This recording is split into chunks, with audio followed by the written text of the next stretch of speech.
आखिरी स्टेशन, मौत का खौफनाक सफर।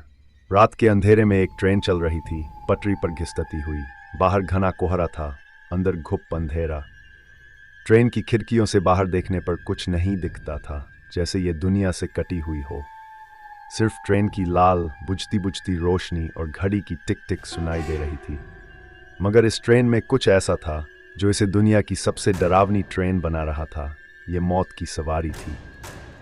इस ट्रेन के बारे में बहुत कहानियां थीं, मगर सबसे डरावनी कहानी रिपोर्टर विक्रम की थी। 6 महीने पहले विक्रम इस ट्रेन की सच्चाई को उजागर करने निकला था। उसे कई गुमशुदा लोगों के बारे में सुराग मिले थे, जिनका आखिरी निशान इसी ट्रेन से जुड़ा था। उसने अकेले इस ट्रेन चढ़ने का फैसला किया, मगर फिर वह कभी वापस नहीं आया। लोगों का कहना था कि विक्रम इस ट्रेन में ही कहीं रह गया, या फिर ट्रेन ने उसे निगल लिया।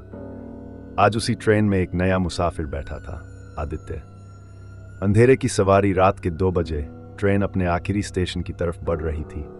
मुसाफिर चुपचाप बैठे थे, मगर उनकी आंखों में कुछ अजीब था, बेजान, भावहीन, जैसे वो जिंदा ना हो। आदित्य की सांसें तेज हो गई। उसे लग रहा था कि कुछ गड़बड़ है। वो उठकर बगल वाले डिब्बे में गया। वहां सिर्फ एक बूढ़ी औरत बैठी थी, जो धीमे धीमे हिल रही थी, जैसे उसके बदन में कोई जहर दौड़ रहा हो। उसकी आंखों से खून टपक रहा था। अचानक उसने अपनी कटी हुई जुबान बाहर निकाली और हंसने लगी। उस हंसी में कोई इंसानियत नहीं थी। आदित्य घबराकर पीछे हटा। तभी उसने देखा कि डिब्बे की खिड़की से बाहर अंधकार नहीं, बल्कि सैकड़ों लाशें हवा में तैर रही थीं।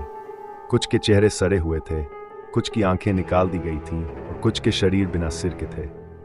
मौत का खेल शुरू। आदित्य को महसूस हुआ कि ट्रेन की खिड़कियों के बाहर सिर्फ अंधेरा है, कोई शहर नहीं, कोई गांव नहीं। वो सीट से उठा और टीटी को ढूंढने लगा। तभी ट्रेन की लाइट एक पल के लिए बुझी, और जब दोबारा जली तो एक सिर कटा शरीर उसके सामने खड़ा था। उसका मुंह हिल रहा था, मगर आवाज नहीं आ रही थी। तुम लौट नहीं सकते, शरीर ने बिना होठ हिलाए कहा। तभी अचानक ट्रेन में बैठे सभी मुसाफिरों के शरीर हिलने लगे।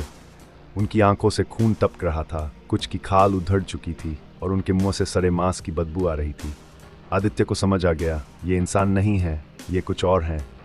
ट्रेन का रहस्य। उसने भागने की कोशिश की, मगर ट्रेन के दरवाजे किसी अभिशाप की तरह बंद थे। तभी स्पीकर से एक आवाज आई, अगला स्टेशन आखिरी है, वहां हर मुसाफिर हमेशा के लिए उतर जाएगा। आदित्य चीख पड़ा, मगर उसकी आवाज डिब्बे में दबकर रह गई। तभी उसने देखा, एक कंकाल जैसे हाथ ने उसे पकड़ लिया। वो मुड़ा तो सामने वही बूढ़ी औरत थी, मगर अब उसकी आंखें नहीं थीं, सिर्फ काले गड्ढे थे। तू जिंदा नहीं है आदित्य, तू इस ट्रेन में आया ही मरने के लिए था। तभी ट्रेन झटके से रुक गई। दरवाजे खुल गए। बाहर कोई स्टेशन नहीं था, सिर्फ अंधकार। मगर उसमें से अनगिनत सड़े गले हाथ बाहर आ रहे थे, मुसाफिरों को खींचने के लिए। विक्रम की वापसी। आदित्य चीखते हुए भागा, मगर वो हाथ उसके ऊपर लिपट गए। उसकी हड्डियां टूटने लगीं, मांस फटने लगा। वो देख सकता था कि उसका शरीर खींचा जा रहा है, मगर उसकी आत्मा अब भी ट्रेन में थी। तभी ट्रेन के पिछले डिब्बे से किसी के कदमों की आवाज आई। आदित्य ने गर्दन घुमाकर देखा। रिपोर्टर विक्रम वहां खड़ा था, मगर वो इंसान नहीं लग रहा था। उसकी आंखों की जगह 2 काले गड्ढे थे। उसके होठ कटे हुए थे और उसकी उंगलियां हड्डियों में बदल चुकी थीं। मैंने कहा था ना, ये ट्रेन किसी को वापस नहीं जाने देती, विक्रम की आवाज गूंजी। आदित्य की चीखें ट्रेन के शोर में डूब गईं। अंतिम दृश्य। ट्रेन फिर से चल पड़ी, मगर अब उसमें एक नई सवारी थी, आदित्य। उसके चेहरे पर वही भावहीन डर था, जैसे बाकी मुसाफिरों के चेहरे पर था। ट्रेन हमेशा चलती रहती है, नए मुसाफिरों को लाने और ले जाने के लिए, मगर कोई भी जिंदा वापस नहीं जाता, क्योंकि ये ट्रेन नहीं थी, ये मौत का सफर था। ट्रेन की खिड़कियों के बाहर घना अंधेरा था, मगर अगले डिब्बे में कुछ हिल रहा था। धुंध में 3 नई परछाइयां दिखाई दी, रोहन, रिया और विक्रम। उनके चेहरों पर खौफ जमा हुआ था, जैसे वो जानते हो कि अब वो कभी वापस नहीं जा पाएंगे।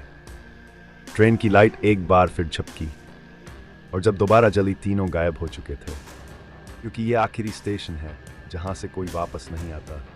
अगर हिम्मत है तो अगले सफर के लिए तैयार रहो। इस डरावनी कहानी का अगला हिस्सा देखने के लिए AIO टेलीविजन को अभी सब्सक्राइब करें और घंटी दबाएं। अगली बार कौन होगा मौत का शिकार, पता चलेगा सिर्फ AIO टेलीविजन पर।